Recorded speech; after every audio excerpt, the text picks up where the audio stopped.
Rafal, you now have 8 minutes. You may start. No lesser man than Winston Churchill once said, "There are lies, damn lies, and statistics." My opponent stands before you, claiming to be a scholar, a man of knowledge, a man of empiricism, and yet the best that he can come up with is a few unrelated statistics and the fact that I can buy a cow in Bangladesh. That, if nothing else, is emotion. My argument to you is not emotion. My argument to you is to speak to your reason. The foundations of my argument are built upon 3 points. 1, why mobile technologies, by definition, cannot be the most transformative ICT. Secondly, why they will not be the most transformative ICTs, falling apart already.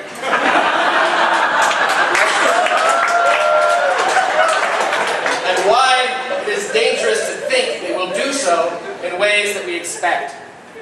Some years ago, I was reading a book that talked about the electrical revolution, which occurred in the latter part of the 19th century. At that time, there was a popular magazine called The Electrician, and they grappled with questions of how this phenomenal tool, the light bulb, was going to transform society in ways that we couldn't even think. As they put their collective minds together and met in New York, pondering this question, they came up with the greatest measure possible. They would count the number of light bulbs installed. Now, looking back at this from the position of 150 years, we recognize the fallacy of this approach. It's not the light bulb. It's the creativity, the ingenuity, the institutions that led individuals to create the light bulb. It's the light bulb within its context that gives rise to other creative activities that makes it a catalyst for changing things. It's not the artifact, folks. It's the knowledge and the institutions that go behind it. Now, we recognize this looking back in time, but looking forward, when we look at these devices, the mobile phone, we apply the same fallacy of 150 years ago to what we had now. The point here is simple. Mobile phones, by definition, cannot hold the most potential to be transformative ICTs because it's not about them. It's not even about ICTs. It's about knowledge to sustain ICTs and put them to productive uses. It's a very famous study that was done a few years ago by the World Bank that compared the growth curves of two countries, Ghana versus the Republic of Korea, countries which at a certain juncture in their history had exactly the same levels of technology and institutional arrangements. And yet, over a period of 20 years, the Republic of Korea became a technological superpower, a modern industrial tiger, while Ghana languished, essentially, at the same level of development or even lower. Now some, this graph in particular, have been used by proponents of ICT for D to say, look, it's information technology. It's the fact that they had the best computer internet connections, broadband, text messaging to let them do them. Nonsense. What made Korea reach this level of development was not the toys they played with, but the institutions that they built in order to sustain them, to put them into productive use. Look at the case of India. India's IT powerhouse is not based upon the fact that you have 300 mobiles. The powerhouse that India is today is based upon the fact that 20 years ago, the institution of higher learning created a strategic program in order to graduate people with the engineering skills required to build, operate, and put these tools into production. This may be a trite point, and perhaps I'm speaking to the converted. You are, after all, practitioners of development that understand these things implicitly. But nevertheless, it's an important point to take as a starting point for addressing these technologies, because it's a dangerous kind of determinism, technological determinism, which is both inaccurate and which I will argue in my notes is also dangerous. The next is an equally fallacious assumption, and that's the assumption that mobile technologies will be the most transformative simply by themselves. History, I would argue, is strewn with the corpses of the arrogance of such predictions. An old Chinese proverb says, to prophesize is dangerous, especially about the future. Let me show you what I mean. Do you know who actually came up with these famous quotes? There's not the slightest indication that nuclear energy will ever be obtainable. Any guesses? Albert Einstein. Who made this wonderful claim? Nuclear-powered vacuum cleaners will probably be a reality in 10 years. George Bush. Close. The New York Times. The point here is simple. Assuming the future is almost always wrong and in fact they're dangerous. Which leads me to the argument, the meat of our argument, why, in fact, mobile technologies will not be the most transformative and why it's dangerous to think so. We've already established that knowledge rather than technology is dependent on transformation, and that predictions are almost wrong. Now let's turn to some of the assumptions that the history-defining characteristics of mobile that my opponent endorses. What evidence do we have that cell phones bridge the digital divide, create new economic activities? Sadly, very little.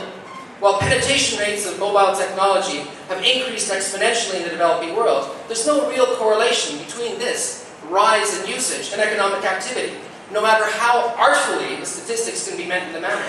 For example, despite penetration rates in excess of 50%, African countries continue to lag behind in basic development indicators, including the HDI and the MDGs. In fact, in many countries in which cellular penetration is rising fastest, the two main indicators have actually fallen.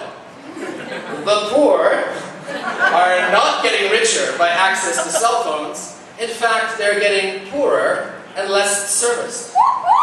In part, one may argue that the emphasis, particularly among northern development actors, in arguing that mobile technologies have essentially bridged the deep digital divide, has come at the cost of investment into other more critical sectors of the economy, including education, basic infrastructure, roads, hospitals.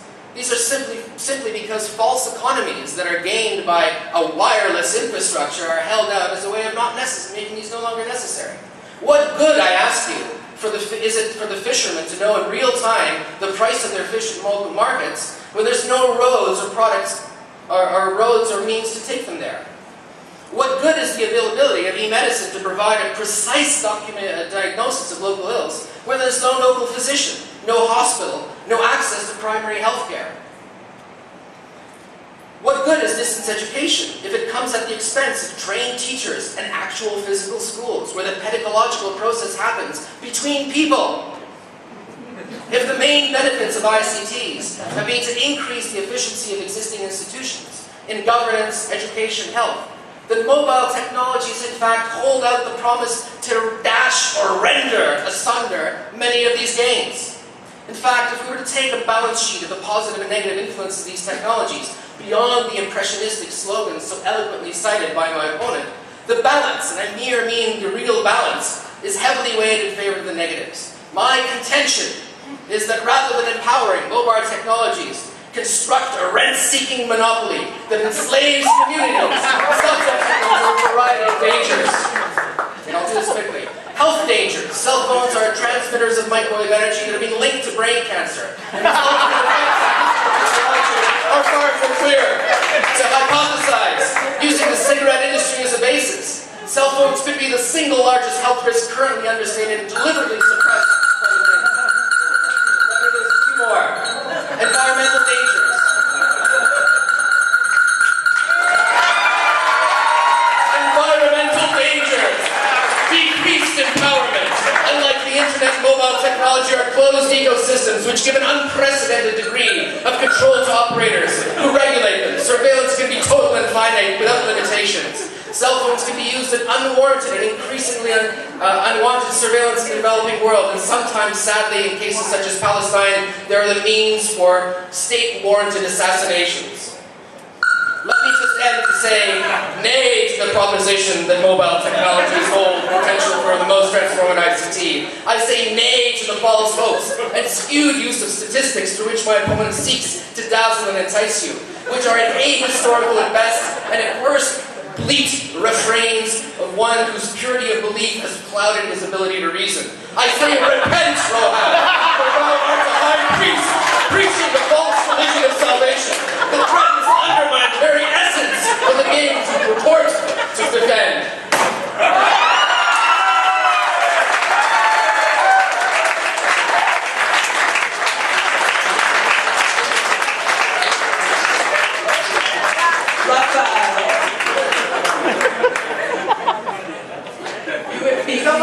Need space to be a time breaker, not only a net breaker.